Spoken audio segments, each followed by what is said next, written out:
454, automatic, cold AC, 1967 Chevrolet El Camino. Let's take it for a test drive.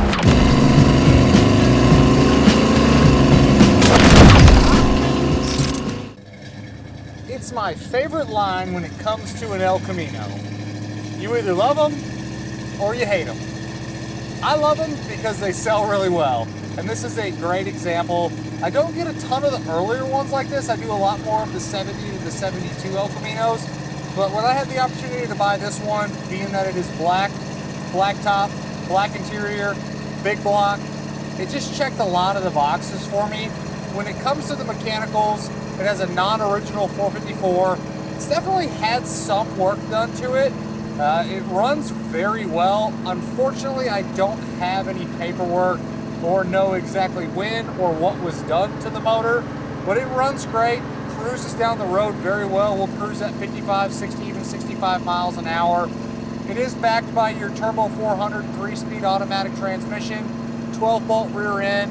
You have your standard power steering, your power disc brakes, and then this one is a factory AC car. The AC has been converted to R134A and it blows nice and cold. The lower motor works well when you do kick the AC on. The heat also works like it should. As you can see, I'm doing about 55, maybe about 60 miles an hour right now. The speedo is just a little bit slow, but I'm not fighting this car at all. It's a very easy and a very comfortable El Camino to drive. On the interior, this would have originally been a bench seat car. With, I believe, probably a column shift. I believe the buckets and the console were actually added, but it's all very well done. Seat covers are great, door panels look good, console's in nice condition. You do have the 3 gauges under the dash with the tack as well. I will say one of the things that's not listed as working is going to be when you turn your headlights on, the factory dash bulbs and the lights behind the gauges are not illuminating properly. That's an easy fix, but your dome light does come on. The other 2 items not working are going to be your horn doesn't work and the washer fluid sprayers are not working. Make sure you look at that additional information tab on my website, pcclassiccars.com. Click on this vehicle, scroll to the bottom, you'll see that additional information section, which is going to have really good photos of the imperfections, as well as a screenshot of that doesn't work section.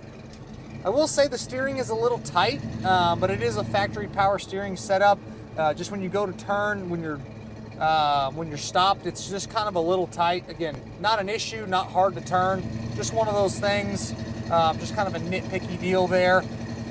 Back on the interior though, because I didn't finish my notes, you have a little crack on the kick panel, on the very edge of the plastic kick panel, and then a little crack on the top of the center console lid, but the rest of the console is in good shape. Glove box is over there.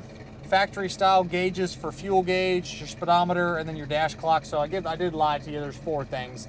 Dash clock's not working, washer fluid sprayers, the dash lights, and the horn. Those are your 4 items that are not working. Stock pedals, stock e-brake, interior turn signals are working like they should. We're about 190 degrees, right where we want to be. We have good voltage, great oil pressure. We got our aftermarket tack down there. Really nice comfort grip steering wheel, factory ignition setup. Some of the wood grain trim's got a little bit of age to it, and then same thing with the bezel on the gauge cluster's got a little bit of age. You do have an Aftermarket Pioneer stereo. You got some speakers behind the seats here on both sides. It looks good. Your window cranks are all in good shape. The headliner, the visors, the dome lens itself, all that stuff does look good.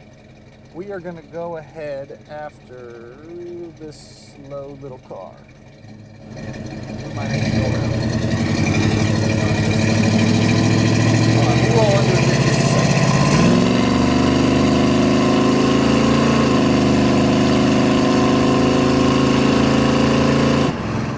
Smooth power, we did have to shut it down because there's a Hyundai going about 10 miles an hour underneath the speed limit in front of us, but we'll have an opportunity to get back in the throttle here in just a second.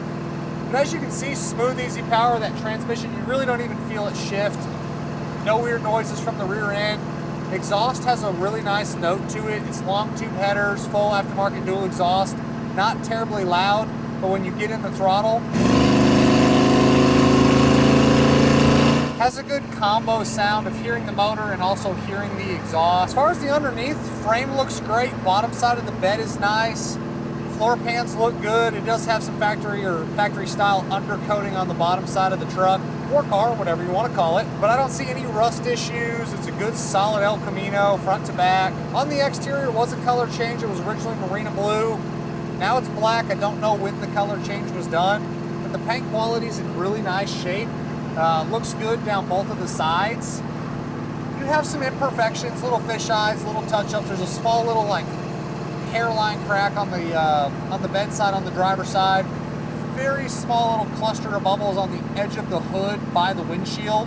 Very small stuff. You will see photos of all that in the additional information section on the website, pcclassiccars.com. Wheels and tires are in good condition, white letters all the way around, good polished wheels. Can't say enough about how well and easy this car drives. It's nice and quiet in here. No real crazy wind noise. The vent windows are in good shape. The windows roll up and down like they should.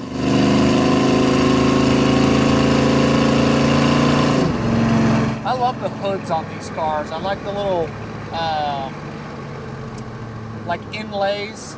It's almost like imagine like a little Nova SS, like a 72 Nova SS that has the inlays on the hood. But these 67 El Caminos, these hoods like this are really cool. All your suspension is in good condition. Some of the bushings do have a little bit of dry cracking, but nothing that's inhibiting the ability of the car to go down the road.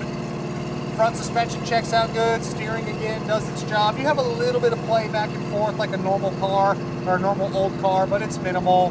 As far as your glass, you do have a stone chip. It's right below my camera here, but there's a little stone chip in the center of the windshield. But other than that, the windows and the glass, all that checks out good. Back glass doesn't have any issues. Side windows roll up and down. No major scratching on the side windows.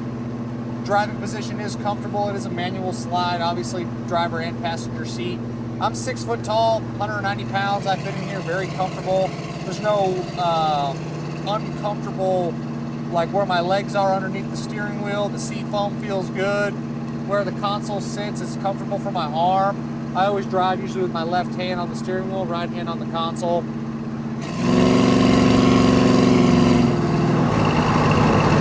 Turn signal switch is nice and tight, cancels like it should. We can manually downshift if we want to, which we will do here. We'll bring it all the way down to 1 and we'll really get in the throttle some.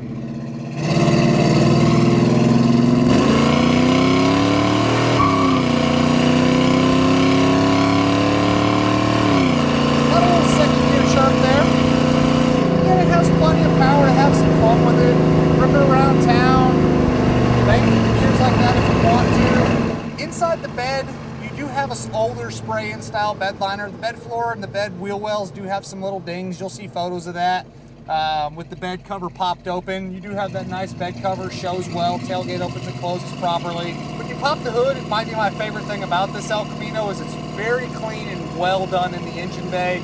All of your plug wires are properly ran. All of your wiring looks good. Engine install was professionally done. Firewall looks good, inner fenders look good, charging system's doing its job. Bottom side of the hood itself shows great. This is a bumpy road. The suspension is doing an excellent job. I'm not getting beat to death at all. It's handling the road very well. You have your VIN plate in the side over here on the driver's side door jamb. When you open the door, the VIN tag is where it needs to be. Obviously clean title like all my cars. Just a good representation of a 67 El Camino with a big block in it. And you got air, and you got automatic buckets and console. It's triple black. It's just hard to go wrong with this. We got it down in first, so we're gonna roll into the throttle here a little bit.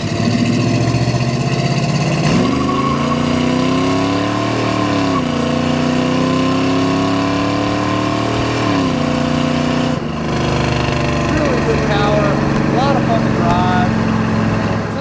Fun El Camino with a big block.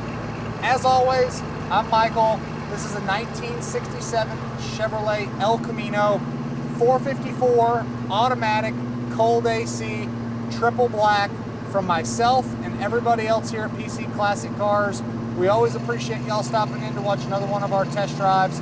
Make sure you check out that additional information section on the website, pcclassiccars.com. Check out the content we're posting across all of our social platforms every single day. Catch you guys on the next video. Thanks again for watching.